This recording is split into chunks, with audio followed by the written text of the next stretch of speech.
Today, we're diving into a really profound teaching from the ancient Śrīmad Bhagavatam. It's about a path to spiritual freedom that might surprise you. It's not about complicated rituals or really intense discipline, but something much more direct and something that's open to everyone. So let's jump in. Okay, so let's just start with a big question. What if all the things we associate with a spiritual path, the hard work, the intense yoga, the years and years of study, what if that wasn't the final destination? What if that was just the starting point? And what if the real path was way simpler and open to literally anyone?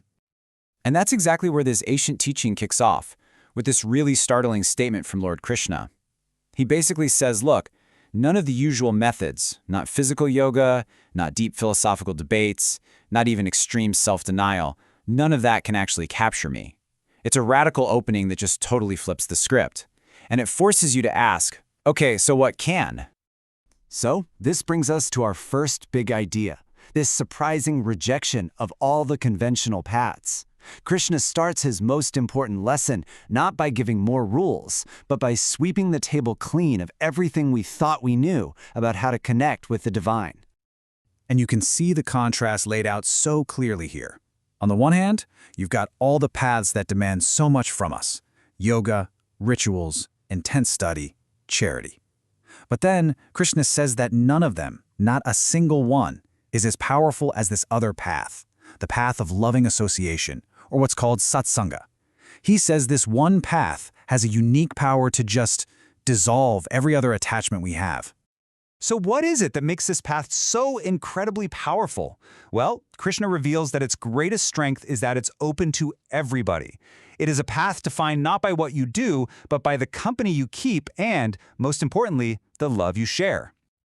Okay, so the secret sauce here is this concept called satsaṅga. It literally means the association of devotees. But it's not a formal practice or some ritual you have to perform. It's all about nurturing this pure, loving connection with others on the same path. And this connection is described as being so incredibly strong that it just effortlessly melts away all our worldly attachments. And that, the text says, is what truly captures the divine. And this is where the teaching gets, well, honestly, pretty wild. When asked who can actually walk this path, the list is kind of shocking. It's not just for the priests and the scholars. It includes demons, animals, celestial beings, regular merchants and workers, women, even people considered outcasts. I mean, the message couldn't be clearer. This path is open to everyone, no matter who you are or what you've done. And just to hammer this point home, the text makes it absolutely clear that all these different beings reach the ultimate goal without any of the usual qualifications. They didn't have to become scripture scholars. They didn't have to perform grueling austerities. They didn't have to worship famous saints. No, they found liberation simply through this powerful, loving connection. Now, to show us what this path looks like at its absolute peak, Krishna gives us the most powerful example of all, the story of the gopis, the cowherd women of Vraja, and their completely all-consuming love for him. The intensity of their love was so deep that it literally bent their perception of time. Think about that. Nights they spent with Krishna just flew by in a flash, but when he was gone, those exact same nights felt like they stretched on for a kalpa, which is a single day in the life of the Creator, something like 4.3 billion years. And look, this isn't just some poetic exaggeration. It's trying to describe a state of mind that's been totally rewired by love. They were just gone, so completely wrapped up in their love for him, their mind so constantly attached that everything else just faded away. They lost all awareness of their own bodies, their individual selves, even the world right in front of them. They were completely and totally absorbed. And the text gives us this incredible metaphor to explain it. Just like a river has its own name and its own form, the Mississippi, the Nile, but once it merges into the vast ocean, all of that is gone. It just becomes the ocean. In the same way, the gopis' consciousness merged with the divine. Their individual identities just dissolved because their love had erased any and all separation. Now, right about now, you might be thinking, hold on, this sounds amazing, but how is this even possible? And you're not alone. In the story, the student Uddhava basically raises his hand and says the same thing. It's a brilliant moment because his doubt is almost certainly our doubt. Uddhava is completely honest. He says, even after hearing all this, my mind is just unsettled. I don't get it. He's asking the question we're all thinking, how? How does a normal person with a normal life and all its attachments ever reach a state of such pure, all-consuming love? So, Krishna's answer is, well, it's not another list of rules. It's not another practice. Instead, he gives Uddhava and us this amazing metaphor to explain the very nature of reality and how we get so tangled up in it. He introduces this idea of the Saṁsāra taru, which is basically the tree of our material life. And this tree, Krishna explains, grows from the seeds of our own past actions, and it's constantly producing the fruits of our joy and our sorrow, which is what keeps us bound here lifetime after lifetime. This metaphor is like a complete map of our experience. The tree grows from two seeds, our good deeds and our bad deeds, or merit and sin. Its three massive trunks are the three modes of nature, goodness, passion, and ignorance, that color everything we do. Its five main branches are our five senses, always reaching out into the world. And the fruits it bears? Just two kinds, joy and sorrow. And up in a nest in that tree live two birds. One is us, the individual soul, and the other is the witness, the supersoul, who is just watching. Okay, so we're all living in this tree. It's a powerful idea. But the big question is, how do we get out? How do we get free? Well, this brings us to the final and most practical part of the teaching, how to cut the tree down. And Krishna lays it all out, a really clear four-step process. First, he says, through devotion to a spiritual guide, you sharpen what he calls the axe of knowledge. Second, you take that sharp axe and you start to vigorously cut down this tree of attachment. Third, as the tree falls, you finally realize your true self. And then, and this is the amazing part, in the final act of freedom, you lay aside the axe itself. You become free even from the tools that made you free. And so, this ancient wisdom brings us right back to our own lives, right here, right now. It's not just a story from long ago. It's a map for our own inner world. It's asking us to take a hard look at our own lives and figure out, what is my personal tree of attachment that's keeping me stuck? And maybe even more importantly, what is my axe of knowledge, and how can I start sharpening it today to finally set myself free?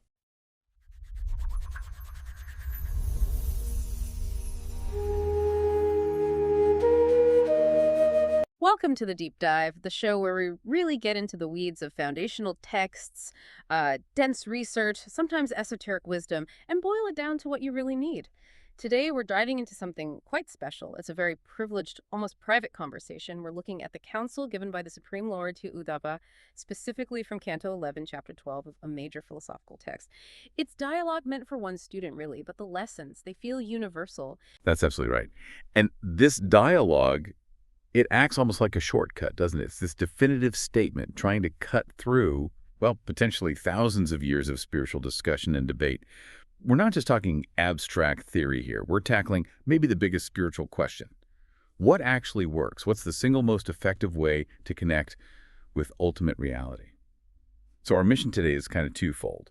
First, we unpack this, well, maybe controversial idea that all that traditional discipline, the really rigorous stuff, it's actually insufficient compared to pure feeling and association. And then we're going to navigate this incredibly detailed metaphor, one of the most comprehensive in Scripture, I'd say, the sasso tree, the tree of material existence. It's like an anatomical map. Okay, so you, the listener, should walk away today with, hopefully, not just a blueprint for what makes spiritual practice truly effective, but also this incredibly detailed map of the cosmos, the soul's place in it. It's a map really designed to satisfy even the sharpest minds, like Uddhava himself, right? Sure. All right, let's get into it. Starting with this claim that, honestly, must have been quite shocking. It challenges so much spiritual tradition. So the Lord starts this chapter with a list. And for Uddhava, who was, highly disciplined, a brilliant thinker, this must have hit hard. The text just flat out declares that all these things we usually link with spiritual success, the hard graft, the sacrifice, the deep study, they're fundamentally not enough. They just don't restrain or capture the ultimate reality. It's a very deliberate list, isn't it? An exhaustive catalog, really, of everything considered top-tier spirituality in that tradition. And the point seems to be that the method itself, the one based on individual effort, well, that's not the final binder. Yeah. Just look at what gets dismissed right in the first couple of verses. It covers the whole spectrum of high-value spiritual activities, things that often take decades of intense commitment. You've got yoga practice, yoga, and Sokhya philosophy, Samkhya. That's like the peak of mystical practice through meditation and the peak of analytical knowledge, both covered. Right, the big ones. Then religiosity, dharma, the very foundation of moral and cosmic order, also listed. Then the classic trio, Vedic study, svadhyaya, austerity tapa, and renunciation, toga. Okay. And all the ritual stuff too, sacrifice, charity, tapruta, even the offerings given to priests. Dakhan is like investing in spiritual capital, highly valued actions for future merit. That's also on the not enough list. Wow. And finally, all the moral scaffolding. Yeah. Vows, vatani, pilgrimages, tutani, regulations, niyama, and restraints. So that's basically the entire spiritual toolkit available then. And the source just says, nope, not quite it. But why? I mean, if I dedicate my life to yoga, spend 20 years analyzing consciousness with Sokya, why wouldn't that effort work? Or at least why wouldn't it be the most effective path? That's the crux, isn't it? The underlying philosophical reason is key here. It touches on the duality that's inherent in that kind of effort. Think about it. All those practices, from intense austerity to deep philosophy, they're fundamentally rooted in the ego of the person doing them. They need my effort, my discipline, my achievement, my merit. This focus on personal action, it subtly keeps that sense of separation alive, doesn't it? The duality between the practitioner and the goal.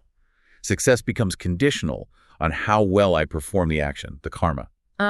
Okay. So the goal is non-dual unity, right? But the method itself relies on a dualistic me doing something framework. It's like, like trying to break a mirror by polishing the reflection. That makes sense. Precisely. And that's exactly why the text pivots immediately in the second verse. It says, all those vows, sacrifices, disciplines, they do not bind the Supreme as effectively as much as the association of devotees, satsaṅga. This bypasses that whole effort barrier, that need for personal merit, you see. Yep. And the text even tells us why satsaṅga is so powerful. It's identified as sarvasagopaha. It has the quality of removing all attachments. That's fascinating. The focus shifts completely. It's not about isolated, measurable actions anymore, but about the quality of your company, your environment, and how that purifies your motivation. The change comes from the outside in, almost, not the inside out. And the text really hammers this point home. Verse 7 is such a powerful summary. It notes that many who reach the ultimate truth, well, they haven't studied the Vedas, they didn't worship great saints, they didn't perform harsh vows or austerities. Their success came entirely from satsaṅga. It confirms that even paths heavy on intellectual effort, like detailed explanations, jikoya, or formal renunciation, sannyasa, mentioned later in verse 9, they might not succeed, even with tremendous effort. Yet navan. So even being a brilliant scholar or a dedicated renunciate isn't a guarantee. No. The sheer force of intellect, if it's not, let's say, softened or directed by genuine devotion, can actually miss the mark. Hashtag tag 1.2, the democratic reach of devotion. Okay, the most immediate thing that jumps out from this focus on satsaṅga, on association, is how it just blows the doors open on the spiritual path. It completely democratizes, doesn't it? If success hinges on purifying association and feeling, not on ritual purity or where you stand in society, then suddenly attainment is possible for the most unexpected people. It challenges every assumption about who is qualified. It's a truly radical message for its time, and maybe even for ours. The text essentially says, if your heart can hold that pure devotion, your background, your birth, your past, it's irrelevant. And this is shown so clearly by this amazing, comprehensive list of beings who attained the Supreme through association. It's detailed, of course, verses 3 through 6. Let's start with the non-human ones, the celestial beings, because that proves the path isn't limited by biology or where you are in the cosmos. Right. So verse 3 mentions demons, Daitya, and even man-eating demons, Yatuthan. That shows that even, extreme hostility or negative tendencies aren't insurmountable barriers if association somehow leads to purification. We also see animals, naga, and birds. Kaga, that speaks directly to the power of just innate, maybe uncomplicated feeling, doesn't it? Definitely. And then you have the higher non-human types. Gandharvas, apsaras, celestial maidens, nagas, serpents, siddhas, perfected beings, karanjas, celestial bards. The list goes on. The point is, your cosmic status, high or low, doesn't matter. It's all about the purity of the connection. So whether you're a celestial musician or just a simple animal, the principle holds. Devotion through association works. But the list of humans is just as radical, especially thinking about ancient social structures, which often controlled who could even access spiritual knowledge. Absolutely. Among humans, verse 4 says, in every age, Tasmin Yuk, you find a complete cross-section of society reaching the goal this way. There are Vyadharas, merchants, Vaishyas workers, Shudras women, Striya, and crucially, even outcasts, Antya, people considered outside the main social structure. Wow. And the text specifically includes those whose basic nature, prakroti, is dominated by passion and ignorance, Rajas tamaprakrotya. So even your innate temperament wasn't necessarily a barrier. It's a profound statement about just how accessible the ultimate reality is meant to be. And to really drive this home, make it memorable for us, the text gives specific, well-known names. These aren't just abstract categories. They're characters from stories everyone would have known. Yes, verses 5 and 6 list some famous examples. Figures like Prahlada, renowned for his devotion despite his demonic father. The demon Vaiparva, even great sort of benevolent adversaries like Bali, Maharaja, and the demon architect Maya Danav, and figures like Vibhyama, righteous brother of Ramaga. Then moving through other stories, you see the power of association even for animals or those in seemingly peripheral roles. Sugriva the monkey king, Hanuman, Jambavan the bear, Gajendra the elephant, Jawiya the vulture. Many of these characters were either seriously flawed or just, well, non-intellectual beings. Animals, right? Yet they reached the highest goal. Indeed. And we also see human examples who got there through simple, focused devotion. Sudama, the text mentions the merchant's path, Pajikpata. The common hunter, Vyada. Kubja, the hunchbacked woman who offered ointment and was healed. And of course the famous gopis of Raja and the wives of the Brahmans who were busy with their sacrifices. That's an incredible list. It's an exhaustive catalog, really, to prove one point. Association and simple, pure feeling trump birth, social standing, or even rigorous, ego-driven discipline. And that sets the stage perfectly for the next part, which dives deep into the intensity of that feeling. Okay. So it's satsaṅga. That association is the gateway, the way you get purified through proximity. Then the fuel, the thing that actually powers the journey, is bhava, this pure, loving disposition, this intense, all-consuming feeling. And this intensity is apparently so immediate, so effective, that verse 8 says the gopis, the cows, trees, animals, even beings described as foolish-minded, muchadyu, nagas, siddhas, they attain the supreme easily, anjasa, just through this kevala bhavana, solely through loving disposition. This throws up a big question, though, doesn't it? An intellectual paradox. If unknowing, intense love is better than knowing, diligent effort, well, why bother with intellectual knowledge, philosophy, study at all? Is the text saying that intellectual rigor is actually bad, or just lower? That's the critical distinction, I think. It's not saying intellectual rigor is bad, but maybe that it's secondary. And, importantly, it requires effort that can potentially feed the ego, like we discussed. Bhava, this pure feeling, is presented as primary, the fastest route, precisely because it completely bypasses or subsumes the ego. It's a unifying force, not a separating one. Look at the really striking example in verse 13 about the gopis. It says they desired the supreme as their lover, Rabhaya, or even, quite scandalously, as their secret lover or paramour Jaram. Okay. And crucially, the text states they were unaware of his true nature, asvarupa vida. They didn't grasp the underlying transcendental reality of the supreme being.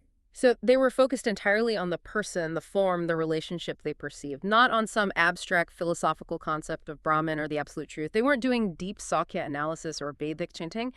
They were just driven by this passionate, very human-level connection, seeing the Supreme Lord through the lens of intense worldly affection. Exactly. And yet this is the kicker. The text says that through this deep association and intense feeling, Sagat, they attained the supreme Brahman, Parama Brahma, hundreds and thousands of times. The teaching here is profound, really. It suggests the intensity and the singularity of the emotion matter more than perfect intellectual understanding. Their devotion was all-consuming, totally focused, even if their theological grasp of the object of their love was, let's say, incomplete or viewed through a worldly lens.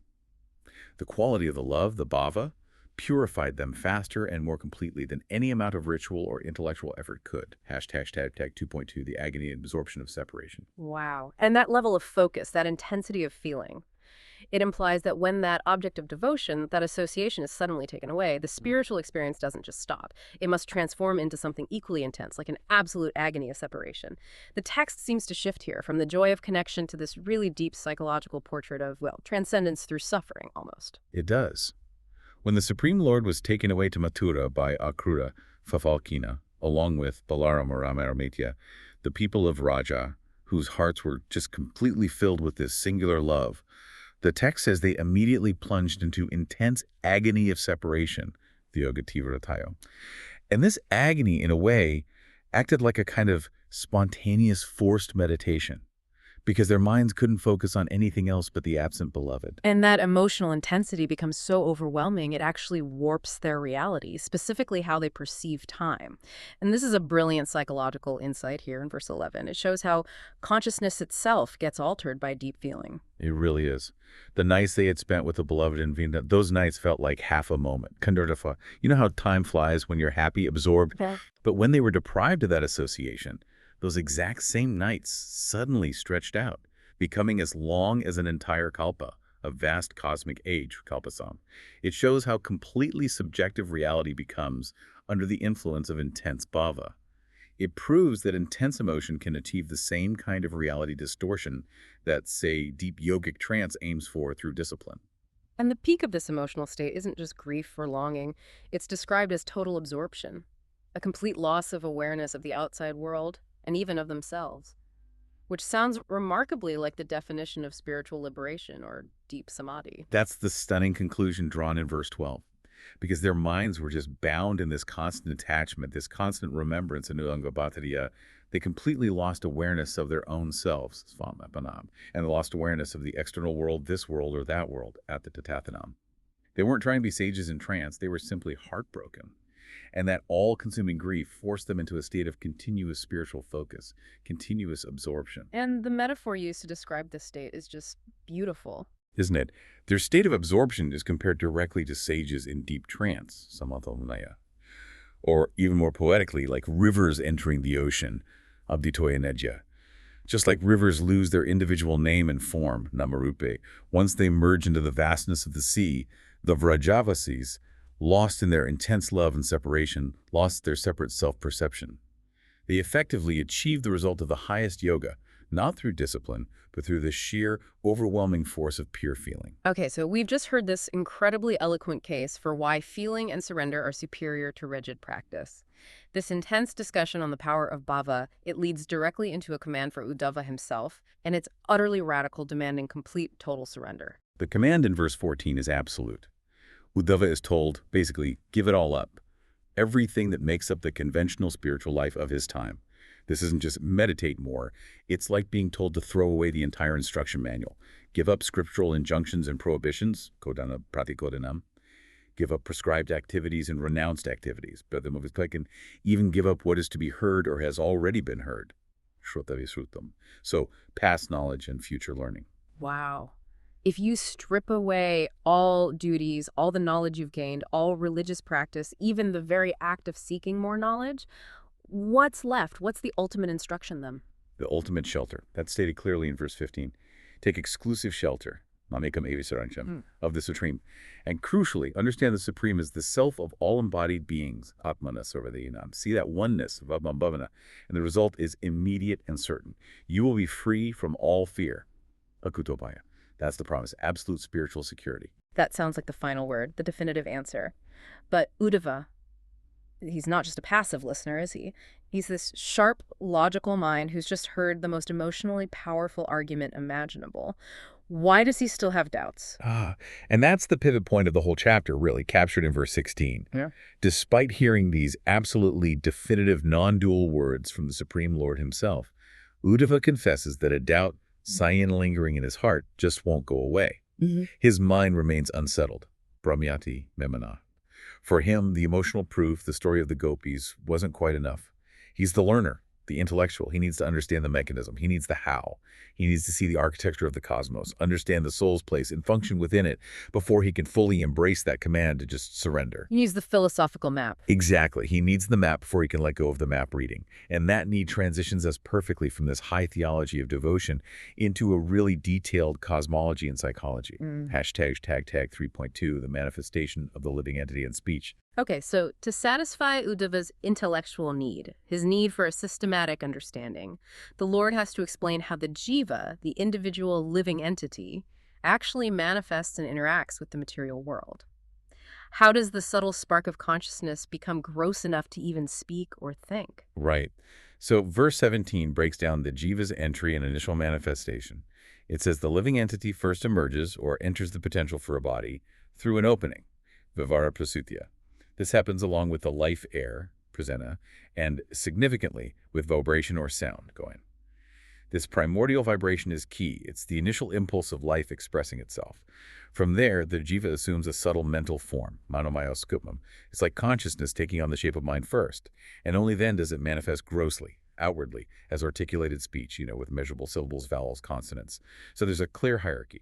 Subtle vibration leads to mind, which then leads to gross articulated speech. That makes intuitive sense, like going from an inner hum or impulse to a formulated thought, then finally to an external word. But making this whole process of subtle potential becoming gross manifestation really clear, well, the Lord uses a very vivid analogy involving fire. It's a primal force used to explain how something unmanifest becomes a visible, working reality. Yes, the fire analogy in verse 18 is a classic, and it's perfect for illustrating this dynamic of potential becoming actual. It talks about heat, which it calls the friend of air. Anilabana of air drives friction and feeds fire, right? This heat exists latently, potentially, within wood, darun. It's only generated when you make an effort, when you forcefully churn the wood. That friction, that interaction, produces a tiny spark. But that spark only truly blazes and performs its function, like cooking or giving it light, when you add fuel and ablation. Okay, let's break that down so it's crystal clear for everyone listening. How does the wood, the churning, the spark, the fuel, how does that relate back to the japa in speech? Okay, so the wood, darun, represents the material body, the physical substrate. The potential heat within it is like the inherent power of the Supreme, or the subtle life force, the praya, that animates the jiva. The act of churning is the jiva's effort, its interaction with the material world, its desires, its will to express. This interaction generates the small spark. That's the initial nascent manifestation, like a subtle thought, or the potential for sound. And when that thought or sound is fueled by haivya, which could be attention, desire, vital energy, breath, then it blazes into fully manifest articulate speech or action. Got it. So manifestation needs three things: the underlying potential, a material base to work with, and then some kind of interaction or fuel to bring it out. Precisely. And then, verse 19 rounds out this explanation of the jiva's toolkit by listing where all our capabilities, our senses, our mental functions actually come from. It gives this comprehensive list of life's functions, things like basic movement, activity, procreation. Then the five senses we use to perceive the world: smell, taste, sight, touch, hearing. And also the higher mental functions: determination or intention, sakalpa, knowledge or understanding, vijanam, and even the sense of I, the false ego, abhimana. Where do all these come from? The text is very clear. All of these are simply modifications, vikara. They arise from the total material energy, called sutra here, or mahatatva, the cosmic intelligence. And critically, they are all conditioned and colored by the three modes of material nature: goodness, passion, and ignorance, rajasa, tama. So everything the jiva experiences, everything it does, is fundamentally rooted in and influenced by these three modes, which sets the stage perfectly for the next big metaphor, the tree that represents this entire conditioned existence. All right, so we've got the philosophical groundwork laid. How the jiva manifests, how its functions are rooted in the material modes. Now the conversation shifts to this really grand cosmological metaphor to explain the whole cycle of existence, the nature of our bondage itself. We're introduced to this ancient tree of material existence, the Saṁsāra tree. But first, just quickly, verse 20 reminds us again about the jiva's nature before diving into the tree. It says the jiva is intrinsically one, unmanifest originally, but becomes endowed with a threefold nature, trivet. This likely refers to the three modes, or perhaps the three subtle coverings: mind, intelligence, ego. And because of the diverse energies acting upon it, it appears manifold, Huda. It seems like there are countless different souls or forms, just like different seeds planted in the ground grow into different plants. But the plurality is temporary in appearance. Okay, that inherent complexity of the apparently divided self gives us the backdrop for understanding the universe itself, which is described next using the analogy of a weave. That really highlights how interconnected everything is. Yes, verse 21 uses this beautiful image. It says the entire universe, Ida, is interwoven, potam ashem ota, within the Supreme. It's likened to how a cloth rests entirely on its warp and its woof. Tantavitana sasta. It means nothing exists independently. Everything is linked, supported by, and ultimately rests within the Supreme Reality, even while it appears as material and separate. And standing within this vast cosmic weave, representing the structure of our temporary bondage, our cycle of birth and death, is the Saṁsāra Purata, this ancient tree of material existence. What's its fundamental characteristic? What defines this structure? It's defined primarily by its root cause and its products. It's described as being rooted in fruit of work, karma maka. That means its very essence, its foundation, is the desire to act and then enjoy or suffer the results of those actions. And because it's rooted in karma, it continuously produces flowers, perhaps temporary pleasures or future karmic potential, and fruits, the actual experiences of happiness and distress. This tree represents that relentless self-regenerating cycle of birth, death, action, reaction, the cycle that keeps the soul bound here, always focused on the outcomes of its own efforts. Hashtag 4.2, the detailed anatomy of the cosmic tree.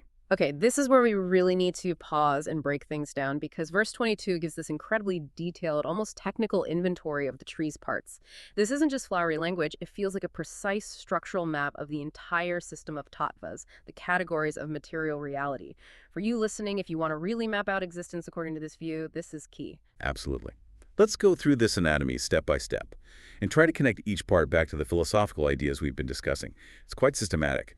First, it has two seeds. What are these? These represent the two fundamental psychological drivers behind all action in the material world. The desire for pious results, for enjoyment, merit, puja, and the actions driven by impiety, leading to suffering, demerit, papa, or simply desire and aversion. These are the initial impulses that sprout all future entanglement. Okay, the two basic motivations. Got it. Then, 100 roots? Yeah. Shadawula. 100 here probably means innumerable, countless. These are all the subsidiary desires, the ingrained habits, the specific attachments, the minor actions and conditionings that really anchor the soul deeply into the material world. Think of all the little things: greed for specific objects, envy, pride, routine, sensory cravings. If the seeds are the cause of entry, these roots are the anchors that keep us firmly planted here, preventing liberation. Makes sense. The deep tangled network holding us down. Next, 3 trunks, trinala. This is straightforward. These are the 3 modes of material nature we just mentioned: goodness, sattva, passion, rajas, and ignorance, tamas.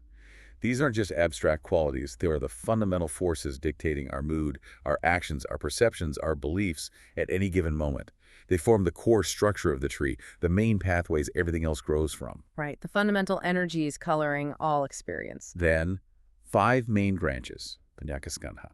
These correspond to the 5 gross material elements: earth, water, fire, air, and ether. These form the basic structure of the physical universe and our physical bodies, the most tangible, coarsest level of the tree's manifestation. Physical building blocks. Connected to that, the tree produces 5 tastes, panchakasa prasutya. Tastes here is symbolic of the 5 objects of the senses: sound, touch, form, sight, taste itself, and smell. These are the nourishment the tree offers, the experiences the senses pursue, the reasons we interact with the branches elements. They keep the living entity engaged, seeking enjoyment from the material world. So the things we experience through our senses. Exactly. And how do we experience them? Through the 11 secondary branches, dashakakahom. These represent the 11 senses. That's the 5 knowledge-acquiring senses: sight, hearing, smell, taste, touch. The 5 working senses: hands, legs, voice, organs of evacuation and generation, plus the mind itself, which acts as the coordinating 11th sense. These are the actual instruments the jiva uses to perceive the sense objects. Okay, the tools for interaction. Now, within this structure, there's a nest of 2 birds, Divisupartnanet. This is a very famous Upanishadic metaphor. It represents the individual soul, the jiva, and the supersoul, the Paramatman or Atman, residing together within the same tree, the body. The jiva bird is busy trying to eat the fruits of the tree, experiencing happiness and distress. The other bird, the supersoul, simply sits and observes, witnessing, not partaking. A powerful image of our dual nature within the body. Then we have 3 covering sparks, trivalkala. These are the layers or sheaths that cover the soul within the material world. Traditionally, these could be interpreted as the 3 primary airs or humors of Ayurveda, Vata, Pitta, Kapha, that constitute the gross body's functioning, or maybe layers like the skin, flesh, and muscle, or perhaps even the causal, subtle, and gross bodies. It represents the layers obscuring the soul. The layers of the physical and subtle self. And the tree bears 2 fruits, vifale. These are the ultimate results of all the actions performed within the tree: happiness, pleasure, and distress, pain. These are the inevitable outcomes of karmic activity rooted in desire and aversion. The consequences of living in the tree. Finally, the environment. The whole tree stands bathed in the light of the sun, Arka Pravya. This is interesting. The sun could symbolize the illuminating presence of the Supreme Lord, consciousness itself, shining upon the material world. Or perhaps it represents the external cosmic energy that sustains the entire phenomenal structure. It stands in something greater. Wow. That is an incredibly complete map. I mean, if you're trying to understand this worldview, that breakdown gives you such conceptual clarity. It shows exactly how complex our entanglement is by mapping every part of our experience onto this single unified structure of bondage. Hashtag 4.3, the fruits and the acts of knowledge. Exactly. But knowing the map, knowing the structure of the tree, is only the first step, right? The crucial part is knowing how to navigate it, how to deal with its fruits, and ultimately how to cut it down. Verse 23 talks about who consumes those two fruits, happiness and distress, and, very importantly, how that consumption differs based on one's mindset. Right, I imagine the fruits aren't just passively received. How we engage with them matters. The people focused on worldly action versus those aiming for liberation must be trying to get different things from the same tree, from the same experiences of pleasure and pain. Precisely. The text says fruit 1, which we can understand as worldly pleasure or happiness derived from pious actions, is primarily tasted by the vultures, or more literally, village dwellers, Gramkara. These are the souls engrossed in material life, greedy for sense enjoyment, focused on family, work, society. This fruit, when eaten with attachment, just generates more karma, more desires, keeping the cycle spinning. But fruit 2, pain, distress, the result of impious actions or just the inherent suffering of material existence, this fruit is tasted differently by the forest dwellers, Aranchavasa, or swan-like sages. These are the renunciates, those who have detached themselves from worldly cravings. So for them, suffering isn't just suffering. When they approach it with detachment, with renunciation, it actually becomes a tool, a vehicle for freedom. The key is how you metabolize the fruit, not just the nature of the fruit itself. Exactly that. Pain, for the attached person, leads to more entanglement, aversion, blame, seeking escape, and more pleasure. For the detached sage, pain becomes an impetus for deeper inquiry, for strengthening detachment, for realizing the temporary nature of the world. It fuels their journey out. And the final point, verse 23, really drives home the purpose of understanding this tree. It says the person who truly knows the essence of the Vedas, the ultimate knowledge, is the one who understands this whole elaborate structure with all its seeds, roots, trunks, branches, fruits, to be ultimately Maya, an illusory manifestation, a creation of the Supreme's illusory energy, projected upon the foundation of the one supreme reality. It's a dazzling, complex show, but it's not the ultimate substance itself. Which brings us right back to the practical question, the most actionable step. How do we, the sober aspirants, actually get free from this vast ancient structure? This seems to be the synthesis, the integration of feeling and knowledge that Uddhava was looking for all along. This is the payoff, the final instruction in verse 24 on how to dismantle the tree. It requires a combination of devotion, proper guidance, and sharp intellectual action all working together. First, the aspirant must cultivate exclusive devotion, ikabhaktya, that singular focus, that bhava we talked about earlier. And this devotion is nurtured through the worship of the spiritual master, Guru Upasana. The guidance is essential. This provides the necessary purity of heart, the humility, and the focused direction. Okay, so the devotion and the relationship with the teacher provide the power and the guidance for using the tool, and the tool itself. Well, it's the very thing Uddhava values most, knowledge. Yes, the tool is the sharpened axe of knowledge.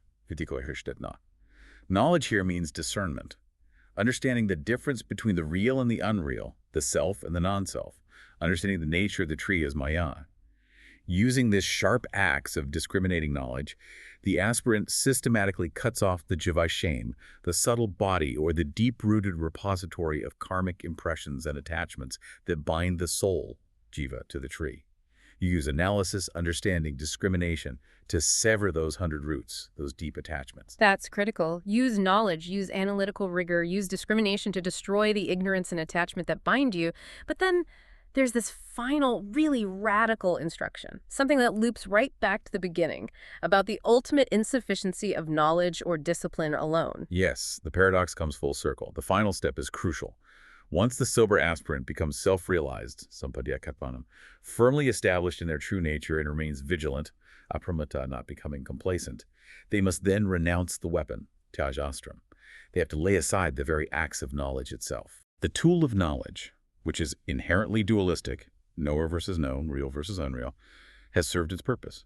It cut the bonds of ignorance and illusion. But to fully merge into the non-dual reality, even that tool, that final intellectual construct, must be relinquished. The scholar has to eventually put down the books. The warrior, having won the battle, lays down the sword. #Chagatro. So we started this deep dive with that really bold statement, didn't we? That all the hard work of spiritual discipline, yoga, austerities, charity, study, it's fundamentally insufficient compared to genuine, heartfelt association, satsaṅga. And we saw how that pure feeling, that bhava, could elevate anyone, even, the humblest beings, maybe those without deep intellectual understanding, like the gopis. It led them to a state of spontaneous, all-consuming absorption. Right. And then we followed Uddhava's very logical doubt, his need to understand how this all works. That led us to the philosophical map of existence detailing how the jiva enters the body, and then that incredibly detailed mapping of the Saṁsāra tree, that ancient, complex structure rooted in karma, with its countless roots of desire, its 3 trunks of the material modes, its 11 branches of sensory interaction. It really laid out the complexity of the problem, the nature of our bondage. And finally, the closing instruction brought it all together, giving us that synthesis Uddhava needed. Use exclusive devotion, guided by the guru, to sharpen that axe of knowledge. Use it fiercely to cut the bonds of material attachment, the roots of the tree, and then attain self-realization. But the journey requires both that intense feeling and that sharp knowledge. Yet ultimately, even the knowledge has to yield to the direct experience of reality.